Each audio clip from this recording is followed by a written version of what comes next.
Hello, hello, hello, everybody. Welcome, welcome, welcome to this very purposeful action led by our MoCo Green New Deal interns. I want to give us a round of applause for that. Shouting them out for what they've been able to commit to and understand that the intersectionality of people of color and climate change is detrimental, and that through continued oppression, right, like those are the communities that are going to be impacted the most, right? Black, brown, indigenous people of color. So shout out to the youth that are seeing that ahead of time, and just want to acknowledge that before others come up here. They've been working diligently every Monday from 8 to 10 p.m. at night, right? Like when everybody's done with school, they're online learning through other climate leaders, understanding the intersectionalities of what that work needs to do, really learning about organizing so they can continue to do that. And so just shouting that out and naming it and bringing us all together to be in this fight. So we're now going to get into oh, thank you. That smells amazing.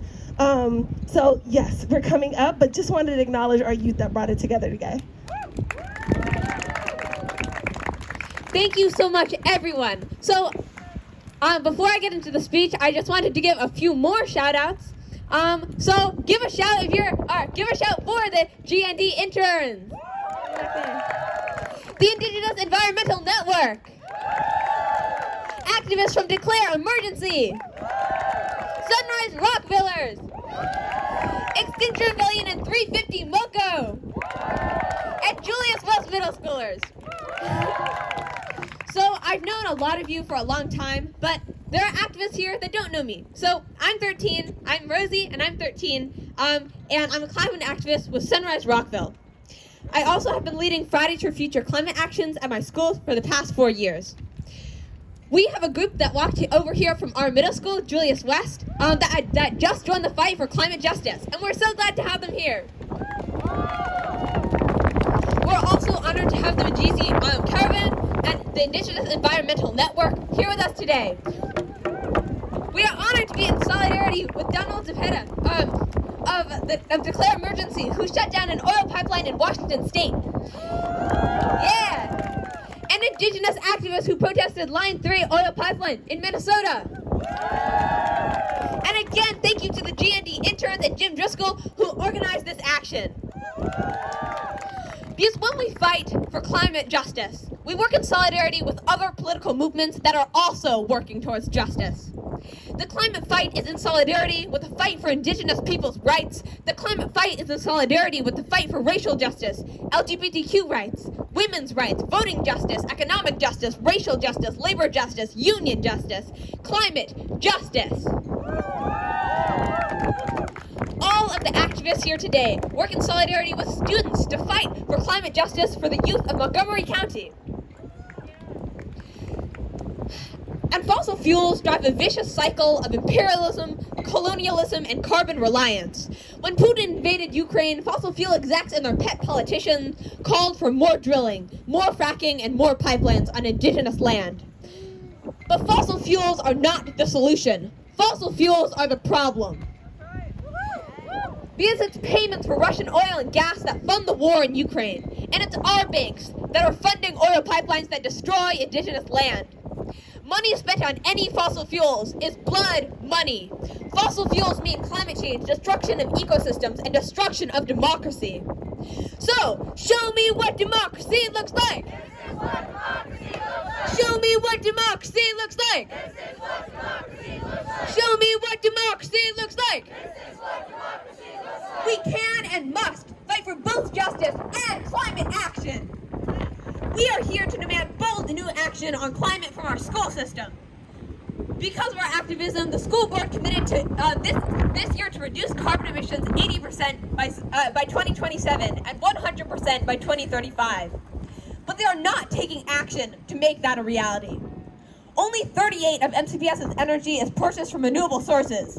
Boo! MCPS is building new schools right now using fossil fuel furnaces.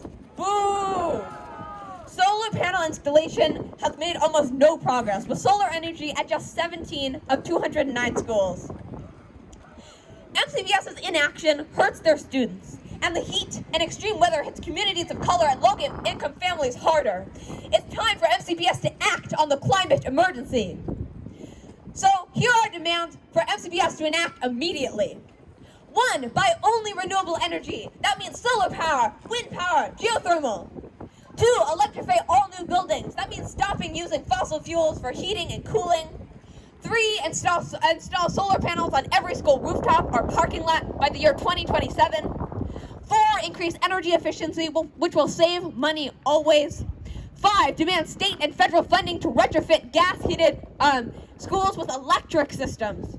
And 6, prioritize hiring for low-income MoCo communities for all MCPS work with good wages. Because we must fight, not just for our Earth, but for each other. We cannot wait for other people to fix things for us. We are the ones with the power to speak up and make people in power listen.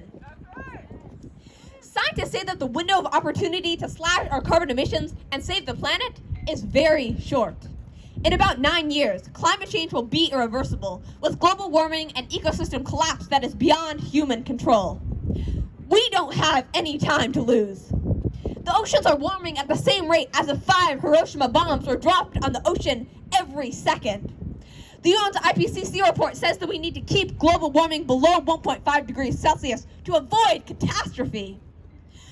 1.5 to stay alive. 1.5 to stay alive. 1.5 to stay alive. 1.5 to stay alive. But the Earth has already warmed about 1.3 degrees Celsius, and we are passing climate tipping points. This is climate suicide. Wake up, MCBS School Board. This is not the time for compromise. 1.5 is still alive. 1.5 is still alive. 1.5 is still alive. 1.5 is still alive. We need an emergency transition to renewable energy at MCBS and everywhere in the world because there is still hope. That hope comes from the youth and indigenous activists protesting in the streets. That hope comes from our rising political power. That hope comes from our fight. Because working together, we are almost at a social tipping point. The question is, how hard will we fight? We must do what seems impossible. We are saying no more to climate change. No more. No more. We are saying no more to greedy banks funding oil pipelines. No more.